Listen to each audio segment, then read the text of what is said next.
आपके पढ़े लिखे लोग सड़कों पे घूम रहे हैं और गैर जिम्मेदार लोग, चोर, लुटेरे, भ्रष्टाचारी, बिजनेसमैन, व्यापारी लोग राजनीति कर रहे हैं। गिरा हुआ व्यक्ति है जिसने उसको पीछे गिरा रखा है, जो कमजोर है, जिसके पास साधन नहीं है, सुविधा नहीं, उसको आगे उठाने का काम लोकतंत्र का था। लेकिन 70 सालों में कुछ बदला है क्या, आप बताओ? अभी तुम्हें एहसास नहीं, जिस तरह से लोग सरकार सरकारी स्कूल बेच रही है ना, ये आरएसएस भाजपा के लोग गरीबों के बच्चों को स्कूल में घुसने नहीं देंगे, अस्पतालों में घुसने नहीं देंगे, ये सब प्राइवेट करके पूंजीपतियों को सौंप देंगे। आपके पास वोट की ताकत, तो आप चाहो तो सब बदल सकते हैं। अगर आपने फैसला ले लिया, आपसे बड़ा कोई नहीं है।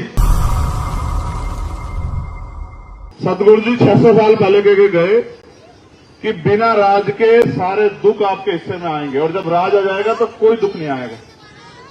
इसलिए उन्होंने कहा कि राज कायम करो, और ऐसा राज बेगमपुरा राज लाके एक ऐसा समाज बनाओ जहां किसी को कोई दुख ना हो, कोई भय ना हो, कोई डर ना हो, ना कोई गरीब हो, ना कोई अमीर हो, सब बराबर, ना जाति के आधार पे, ना धर्म के आधार पे किसी को कोई अन्याय हो, ना बहन बेटियों का अपमान हो, ना ही किसी को खाने के लिए अन्न की, तन ढकने के लिए कपड़े की, सर ढकने के लिए छत की दिक्कत हो। तो हम तो उनके अनुयायी, हम समाज में सामाजिक परिवर्तन के लिए निकले हैं कि देश में सामाजिक परिवर्तन आए, भाईचारा बने और मिलजुल के हम लोग इस प्रदेश और देश की तरक्की का काम करें। लेकिन मैं आपको स्पष्ट करता हूं कि ये काम तब तक संभव नहीं है जब तक महापुरुषों की विचारधारा पे हमारा राज न ताकत न बने, हमारे पास ताकत न आए।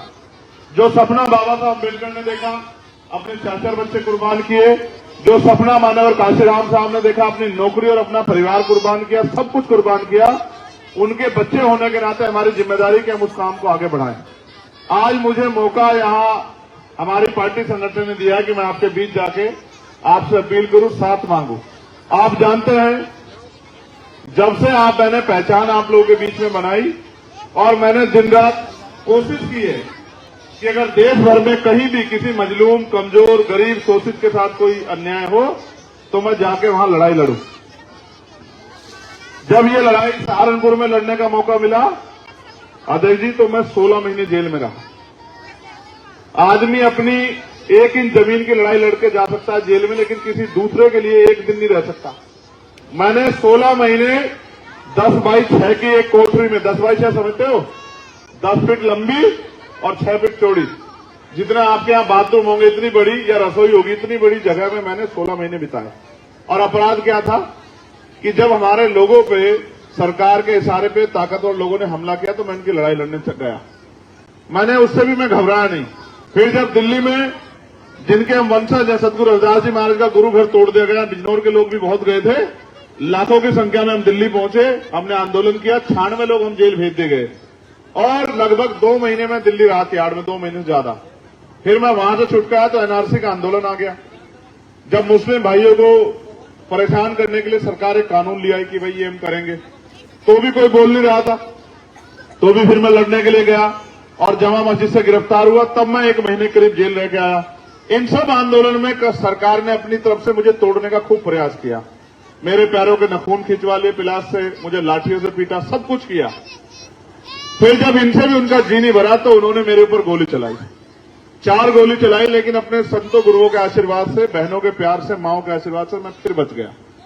और उस दिन मैंने तय कर लिया कि अब सड़क की लड़ाई को आगे बढ़ा के सदन में ले जाना है, क्योंकि मेरा जो जीवन है, गोली लगने से पहले का एक जीवन था, लेकिन गोली जिस दिन लगी उस दिन जब मुझे दूसरा जीवन मिला तो मैंने तय किया कि ये जो जीवन दूसरा मुझे मिला है, अब ये पूरा जीवन मेरा समाज के नाम समर्पित रहेगा। पहला जीवन भी समाज के नाम समर्पित था, और दूसरे वाला। अब मैं प्रयास कर रहा हूं कि महापुरुषों के विचारधारा को बता के लोगों को जागरूक करूं। जैसे ये मेरा भाई है, ये मुझसे बहुत प्यार करता, अभी खड़ा हो गया था, लेकिन ये महापुरुषों की विचारधारा पे नहीं खड़ा हो रहा है। माफ कीजिएगा, मैं सच कह रहा हूं, ये तो शराब के नशे में खड़ा हो रहा है। कभी सतगुरु जी ने नहीं कहा कि शराब का नशा करो, कभी नहीं कहा हो क्या? बताओ जितने लोग बैठे, आप सतगुरु रविदास जी को मानने वाले जितने लोग, हाथ खड़ा करना जरा एक बार। कहीं किसी किताब में, किसी वाणी में कहा क्या सतगुरु जी ने? सतगुरु जी समनदास जी ने कहा, बाबा साहब अम्बेडकर ने कहा, मान्यवर काशीराम साहब ने कहा, तो फिर आप मानते किसकी हो भाई? जब आप उनकी नहीं मानते तो फिर आप किसकी मानते हो? समझ रहे हो? हमारी तरक्की के रास्ते इस देश में बेहतर से बेहतर शिक्षा लेके, अच्छी नौकरियां करके, बिजनेस रोजगार करके और ताकतवर बन के हमारी तरक्की के रास्ते खुलेंगे। और वो तरक्की के रास्ते बाबा साहब अम्बेडकर लोकतंत्र में वोट की ताकत से देके गए। मैं आज तक आपके बीच में नहीं आया कभी वोट मांगने के लिए। आया हूं क्या? ईमानदार से बताओ। लेकिन मैं आपसे कहना चाहता हूं, आप बेहतर जानते हैं, आप पढ़े लिखे लोग हैं, समझदार हैं, अपना घर चलाते हैं।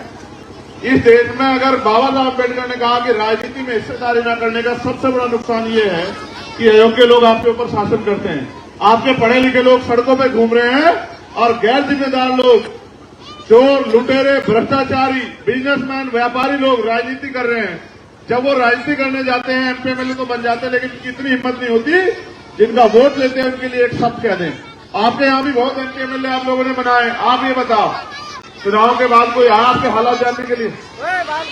चुनाव के बाद कभी किसी ने आपका भूखा पेट, आपका घर कभी किसने देखा? चुनता हुआ बताना आपका। बहन बेटियों के साथ जुड़ जाते हैं, अत्याचार होते हैं, कोई आता क्या आवाज उठाने के लिए? हर काम के लिए तो आपका खून, आपका बेटा, आपका भाई चंद्रशेखर खड़ा है। और जब आज उसकी बारी आई तो मैं आपसे सिर्फ ये पूछने आया हूं कि मैं अगर आपसे आशीर्वाद मांगने आया हूं तो मेरे हिस्से में आशीर्वाद आएगा नहीं आएगा, ये बताओ। दोनों हाथ उठा के बताओ जो लोग मुझे प्यार आशीर्वाद देंगे। देखो, अगर ये बहुत बड़ी जगह, अगर आज ही मना कर दो अगर आशीर्वाद नहीं देना, देखो साफ बात। मुझे किसी ने सुनाई थी बात कि आगे करके धक्का देके हमारे लोग पीछे हट जाते हैं। ये मुझे कोई कह रहा था, ऐसा तो नहीं करोगे? देखो, ये बहुत इंपॉर्टेंट बात बता रहा हूं। आपके घर में बच्चे हैं, आप उनको पढ़ा लिखा रहे हैं, क्यों? कि कल वो कामयाब होकर आपकी सेवा करें या अपने पैरों पर खड़े हो जाएं। और मेरा ये प्रयास है कि जो बाबा साहब अम्बेडकर का असली सपना था कि ऐसा लोकतंत्र आए कि राजनीतिक लोकतंत्र सामाजिक लोकतंत्र बन जाए। सरकारों का काम, हर व्यक्ति जो डाउन है, जो गिरा हुआ व्यक्ति है, जिसको उसको पीछे गिरा रखा है, जो कमजोर है, जिसके पास साधन नहीं, सुविधा नहीं, उसको आगे उठाने का काम लोकतंत्र का था। लेकिन 70 सालों में कुछ बदला है क्या? आप बताओ। अगर आप मेहनत नहीं करोगे आपके रोटी आ जाएगी क्या? आज हालात ये है, नौजवान पढ़े लिखे लोग खड़े हैं। सरकारी नौकरी है क्या भाई? बताओ, है क्या सरकारी नौकरी? अच्छा, नौकरी आती है तो पेपर लीक हो जाता है, होता नहीं होता है? और फिर उसमें आरक्षण में घोटाले हो जाते हैं। 69 शिक्षक भर्ती वाला हो रखा है। आप ये बताओ, कहां है अवसर? जिन सरकारों को पढ़ लिख के, अच्छा आपके माँ बाप ने अपना पेट काट के आपको पढ़ा लिखाया, तो आपको रोजगार कौन देगा? माँ बाप या सरकार? दे रही है क्या? महंगाई बढ़ रही है, सवाल करते हैं तो लाठियां मारते हैं, आंदोलन करते हैं तो आवाज उठाते, झूठे मुद्दों में जेल में भेज देते। कैसे लड़ोगे इनसे? इनसे लड़ने का एकमात्र रास्ता बाबा साहब अम्बेडकर बता के गए और उन्होंने कहा कि जब मैं तुम्हें वोट का अधिकार दिला रहा हूं तो दुश्मन तुम्हारी वोट को नोटों से खरीदने का इंतजाम कर रहे हैं। मेरे बच्चों, अपनी वोट को बेचना मत, अपनी वोट को बर्बाद मत करना। अपनी वोट से दल तैयार करना, दल से बल बनाना और उस बल से अपनी समस्याओं का हल करना। इसलिए उन्होंने कहा पॉलिटिक्स द मास्टर की, कि राजनीतिक सत्ता वो चाबी है जो आपके सारे खोल सकती है। मैं तो वास्तविकता में मैं तो बहुत छोटा हूं, ये बड़े बड़े हमारे सीनियर लोग बैठे हैं, मैं तो खून हूं आपका। मैंने कभी आपको निराश नहीं किया, लेकिन मैं इस क्षेत्र की सेवा करना चाहता हूं। इस क्षेत्र ने मुझे बिना मेरे आए 8-9 जिला पंचायत दे। कहां है किसान? ये कितने साल के हो गए? ये 23 साल का जिला पंचायत आपने यहां बनाया, इसी विश्वास से कि काम करेगा। ये विवेक पीछे खड़े हैं। तुम कितने साल के हो? ये 29 साल का आपने जिला पंचायत बनाया। आलोक, धर्मेंद्र, बहुत सारे जिला पंचायत आपने मुझे बना के दिए और मैंने इनसे एक ही बात कही कि आपको अगर जनता ने अवसर दिया तो उनकी सेवा करो। आपने यहां बहुत एमपी एमएलए बनाए। मैं आपसे ये चाहता हूं कि इस बार ये लड़ाई लड़ने का मौका आप मुझे दें, जिससे मैं जो सड़कों पर लड़ाई लड़ रहा हूं वो सदन में भी जाके लड़ सकूं, आपके हितों की रक्षा कर सकूं, आपकी आवाज उठा सकूं। आपके यहां भी गुलदार ने 20 से ज्यादा लोग मारे सर, कोई बोला क्या नहीं था? आप बताओ, क्या आप टैक्स देते, आपकी सुरक्षा जिम्मेदारी सरकार की नहीं है क्या? सरकार क्यों आपकी नहीं सुनते? क्योंकि आपके पास ऐसा नेता नहीं जो आपकी आवाज उठा सके। मैं आपसे कहता हूं, एक बार आप मुझे लड़ाई लड़ने का मौका सदन में दो, जिससे कि मैं ये बता सकूं कि पॉलिटिकल पावर के जरिए जिंदगी में कितना बदलाव हो सकता है। और मैं पढ़ा लिखा वकील हूं, यहां से अगर आप मुझे ताकत देते हो तो फिर मैं बताऊंगा कि मैं कैसे कर सकता हूं। इस क्षेत्र में चाहे उद्योग धंधे लगा के यहाँ के बच्चों को जो पलायन करके दूसरे प्रदेशों में जाकर रोजगार के लिए चक्कर काटने पड़ते हैं, चाहे उनको रोजगार देने का मामला हो, चाहे गांव बहनों को घर तक रोजगार पहुंचाने का मामला हो, चाहे आपके क्षेत्र में सड़कों का मामला हो, बिजली पानी का मामला हो, जो लूट मचाई हो रही है उसके खिलाफ आंदोलन हो, चाहे प्रधानों के अधिकार जो छीने जा रहे हैं उनके खिलाफ आंदोलन हो, चाहे किसानों की समस्या हो, व्यापारियों की समस्या हो, हर लड़ाई हम लड़ने का काम करेंगे। और जो एक बहुत जरूरी बात, जिस तरह से सरकार के सहारे पे ताकतवर लोग गरीबों के को नुकसान पहुंचाते हैं, उनकी जमीन कब जाते हैं, तमाम तरह से उनको डिस्टर्ब करते हैं, आज आप थाने जाओगे, आपकी सुनवाई हो रही है क्या? ईमानदार से बताओ, होती है क्या सुनवाई? अब अधिकारी क्या करें? अधिकारियों को कह दिया कि अगर कोई भी आ जाए इनमें से तो 4 लाठी मारकर इनको निकाल देना। तो मैं ये चाहता हूं कि चोर बाजारी बंद हो जाए। आज आपको दफ्तरों में के बाहर जाकर लाइन लगानी पड़ती है कि हमारा काम हो जाए। आप अगर हमें ताकत दोगे तो किसी दफ्तर के बाहर आपको लाइन नहीं लगानी पड़ेगी। अधिकारी कर्मचारी आपके इसी चौक पे आकर बैठ के आपके काम किया करेंगे, क्योंकि हमें काम करवाना आता है। हम यही जन्मे हैं, पढ़े लिखे वकील हैं, ताकत हमारे पास है, मजबूत संगठन है, और अब हम ये लड़ाई को आगे बढ़ाना चाहते हैं। तो मैं लंबे समय से देख रहा हूं कि लोग बहुत परेशान हैं, लोग उम्मीद करते हैं कि कोई आए उनकी जिंदगी बदले, और हमारे लोग 10 साल से सेवा कर रहे हैं। क्या आपने 10 साल में कोई ऐसा आंदोलन देखा जिसमें आजाद समाज चंद्रशेखर आजाद ना खड़ा हो? ईमानदार से बताओ। देश का कोई आंदोलन, चाहे किसानों का आंदोलन हो, महिला पहलवानों का आंदोलन हो, चाहे एनआरसी का आंदोलन हो, चाहे दिल्ली का आंदोलन, चाहे 2 अप्रैल का आंदोलन, कोई ऐसा आंदोलन है क्या जिसमें मैं नहीं था? अब संघर्ष तो आपके लिए चंद्रशेखर करेगा, तो आपको ताकत देने की बारी है। चंद्रशेखर को दोगे, किसी और को दोगे? जोर से बताओ, जोर से। आवाज कम है आपकी, मेरी ज्यादा है।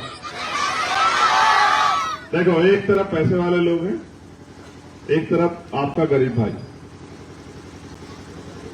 ऐसे पैसे की भी जरूरत नहीं जो अपनों से दूरी बना दे। देखो, भारत के लोकतंत्र में शक्ति, और जिनके पास लोकतंत्र की ताकत है उनके साथ ना जुल्म जाती होती, ना अन्य अत्याचार होता, ना ही उनके अधिकारों का खिलवाड़ होता है। आपको, क्योंकि आपको चुनना है, आपको तय करना है, और आपको बाबा साहब ने वोट देकर ताकत दी है। आपकी वोट हो चाहे राष्ट्रपति की बराबर, उस वोट का प्रयोग मैं चाहता हूं कि इस बार आप मुझे आगे बढ़ाने के लिए करें, क्योंकि जब मेरे हाथ में कलम की ताकत तभी तो कुछ करके दिखाऊंगा। सड़कों पे तो मैं लड़े रहा हूं ना, मुकदमे भी झेल रहा हूं, जेल भी जा रहा हूं, और गोली भी खा रहा हूं। आपने देखा अभी मेरे ऊपर गोली चली, देखिए आपने क्यों चलाने की जरूरत पड़ी गोली? क्योंकि ना मैं सीबीआई से डरता, ना इनकम टैक्स से, ना एनआईए से, ना ईडी से डरता, क्योंकि मैं प्राइमरी स्कूल के हेडमास्टर का बेटा हूं। मैं कोई धंधा सेठ का बेटा नहीं हूं ना। आज का तो नेता अगर पैसे वाला हो तो सरकार वैसे पकड़ लेती है गला। एक सीबीआई का छापा पड़े, नेताजी चरण वंदन हो जाते हैं। तो मैं इसलिए आपसे आग्रह करता हूं कि लोकतंत्र में जो शक्ति बाबा साहब अम्बेडकर ने दी, तो बाबा साहब अम्बेडकर मान्यवर काशीराम साहब के अधूरे सपने को पूरा करने के लिए आप उसमें मेरी मदद करें।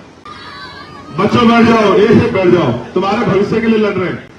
अभी तुम्हें एहसास नहीं, जिस तरह से लोग सरकार सरकारी स्कूल बेच रही है ना, ये आरएसएस भाजपा के लोग गरीबों के बच्चों को स्कूल में घुसने नहीं देंगे, अस्पतालों में घुसने नहीं देंगे, ये सब प्राइवेट करके पूंजीपतियों को सौंप देंगे।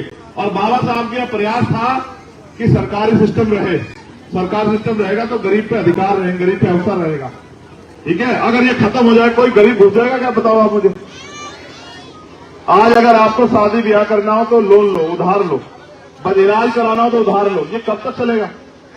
आपके पास वोट की ताकत हो, आप चाहो तो सब बदल सकते हैं। अगर आपने फैसला ले लिया, आपसे बड़ा कोई नहीं है। देखो, मेरे जाने के बाद तुम भी सुन लो, जो हमारी बहनें बैठी हैं और जो इधर खड़ी हैं, मेरे जाने के बाद पैसे वाले लोग आएंगे और वो कहेंगे चंद्रशेखर तो गरीब है, उसको छोड़ो, तुम देगा। आप बैठो सर, ए सर, आपसे कह रहा हूं, बैठो, पीछे हो जाओ, पीछे हो जाओ, बोलो पीछे हो जाओ, पीछे। बस, धन्यवाद। मैं आपसे पूछ रहा हूं, जो बहनें मेरी इधर खड़ी है, मेरे जाने के बाद पैसे वाले लोग आए, कहेंगे भाई वो तो गरीब आदमी, उसको तो छोड़ो, हमारे साथ आ जाओ। किसका साथ दोगे बताओ? ए भाई तू बैठ जाए, भाई तेरा भला हो जाए, बैठ जाए।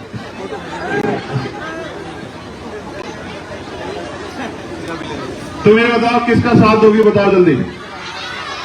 नहीं, सच्चे मन से बताओ, पक्का मेरी मदद करोगी? सच में भरोसा है मेरे ऊपर?